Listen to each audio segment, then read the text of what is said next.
There are so many threats on the horizon, but in this video I'm going to talk about the one that we're preparing for.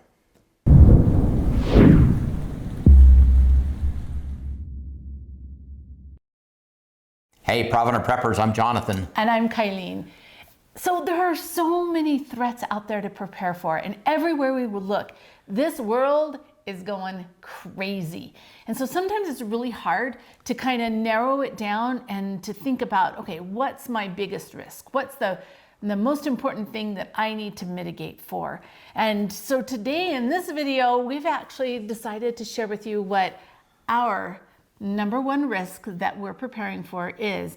And the thing about this risk is that if you prepare for this, you will be prepared for the majority of other things that may happen to you. So Jonathan, because this is his big thing, what is this threat?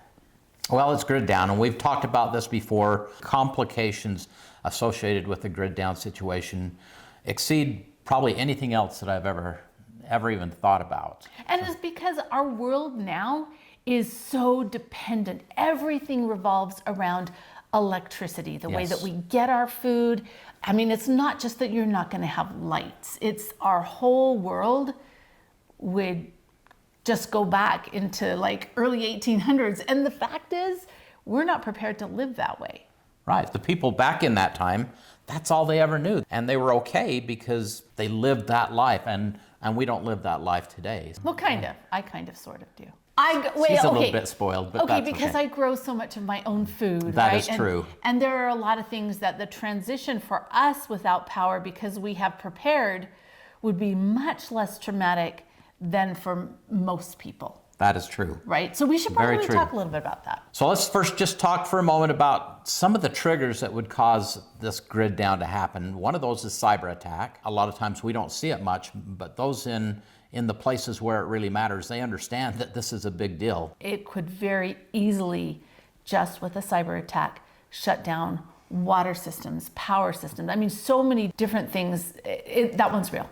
Another thing that might cause that is a physical attack or terrorism or war. Of course, we see some of this happening in the news, and again, it's a very real threat that's on our doorstep. The third mechanism would be nuclear-induced EMP, and EMP is electromagnetic pulse, and it's a massive surge of energy created by a nuclear weapon that's detonated in the atmosphere or above the atmosphere.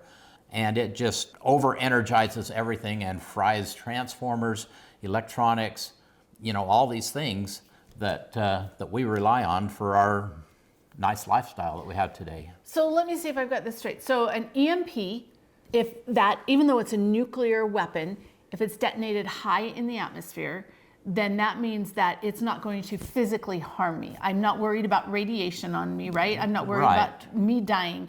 What I'm worried about is the fact that the grid goes down, there's no power, which means there's no delivery of food, there's no medicine, there's no fuel, transportation's gonna stop because you can only pump, you don't have the ability to get gas, or no local grocery stores will be supplied or have the power to do things. So pretty much life is just going to stop. Your water may, depending on where you live, may or may not work. Your sewer may or may not work. If you're in larger cities, likely won't.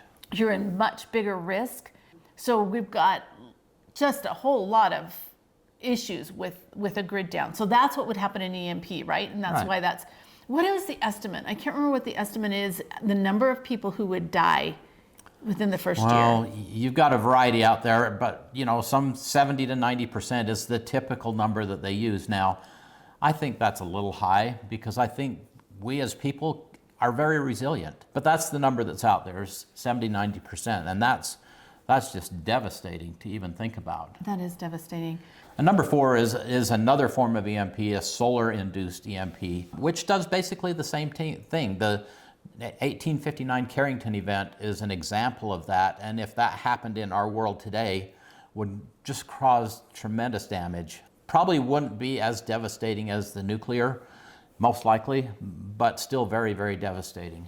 So those are 4 different ways that we could have a massive grid down event. That's what we are preparing for. Because if we've prepared for a massive grid down event, we've prepared for almost anything else. Yeah, I mean, there's things like earthquakes. Yeah, you want to secure things to the wall and other things, but the big things, you're 90% there. If you're prepared for a grid down, you're prepared for, and that doesn't mean we shouldn't prepare for some of these other things, but I think this is a great way to base our preparedness. So tell us a little bit about Grid Down Power Up.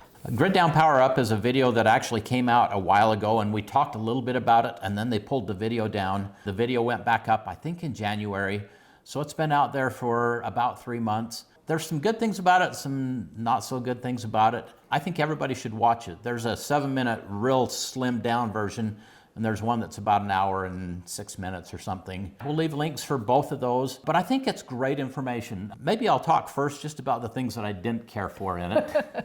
Because it really bothered me. One was the ads, and I know so many ads. It's a part of our world, and it took, you know, a good chunk of time.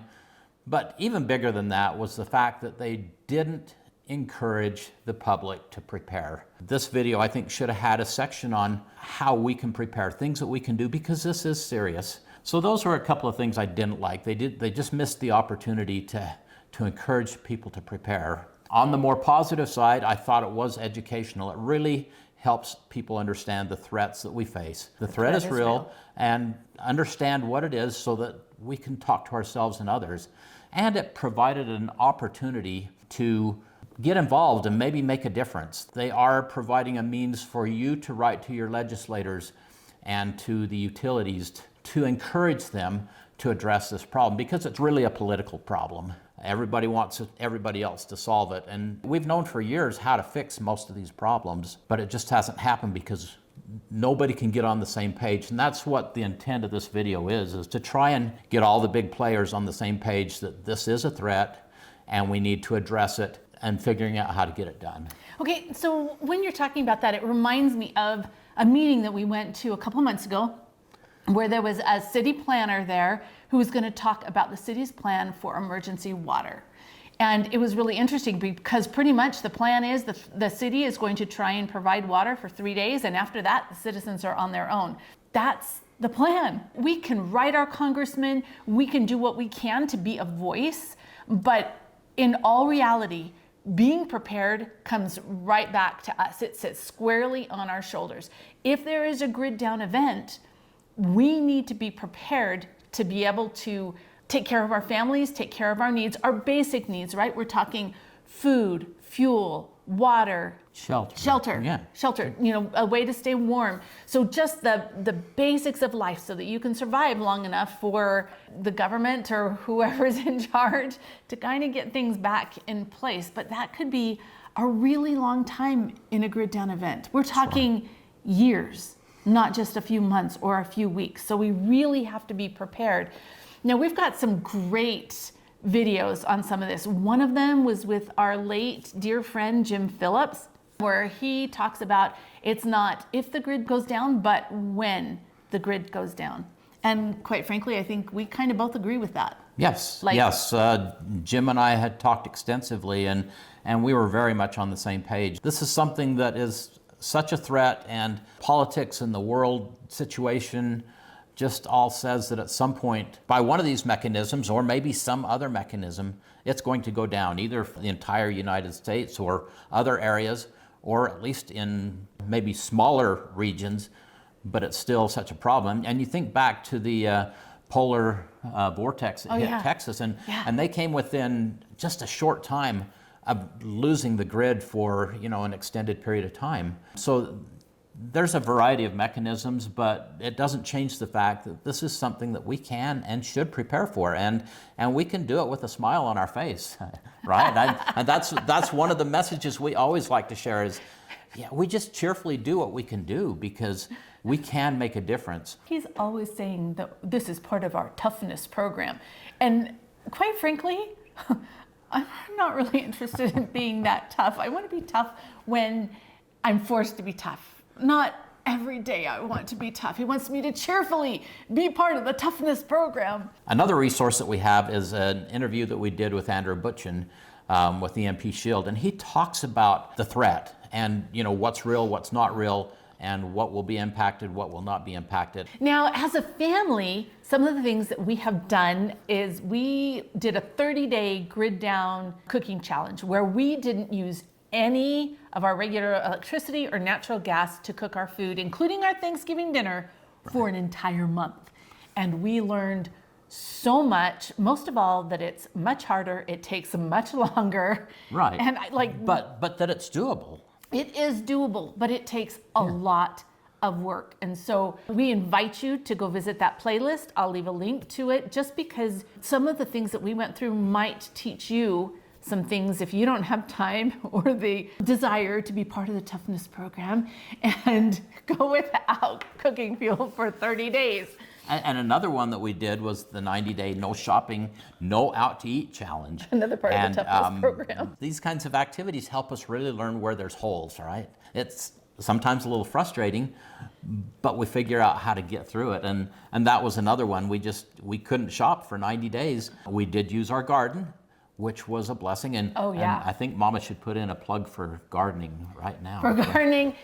Okay, and being self-reliant, right? The more that you can grow on your own property, even if it's just an herb in your kitchen window, you are better than if you didn't have it. But I will leave a link for the 90-day no shopping challenge, that playlist, because it was a tough 3 months. We learned what we were missing that we didn't realize. The other thing I'll leave a link to is we have a World War III Victory garden, yes. World War III Yes. victory garden. A whole playlist where we've gone to other people's yards. There's just so many different things that you can do to plant a victory garden, to make sure that you are more self-reliant. And there really aren't any excuses. I mean, one woman was actually growing potatoes in cardboard boxes because that's what she had. And kudos, right? But we do need to work on growing more things. And one of the most important things that I think we want to mention here is, again, our community. And we mention that a lot, but it is so important that you are building your community. This is one of the best ways you can help yourself, your family, and your community, is learning to get to know them and working with them, because together we can accomplish anything. I am absolutely convinced that when we have all that variety of talents and energy and experience, and I like to think about my mom in this because she's not physically able to do a lot of work anymore, but she's got a lot of wisdom and she loves to sew. And so everybody has a place in this. And you don't have to agree on everything or be alike to be a part of the community. You just need to learn to love each other and work together. I guess the thing that we really want to sum up here is that grid down is a real threat. But one of the most important things is that we just continue to take those small, steady steps. You've heard me talk about that before.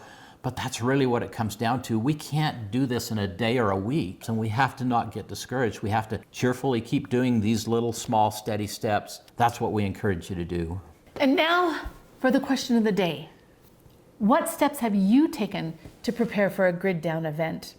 Share with our audience and help us all learn those little tricks and tips that can make it so we'll all be ready. And when the grid goes down, we're not going to lose 70 to 90% of our population. Thanks for being part of the solution.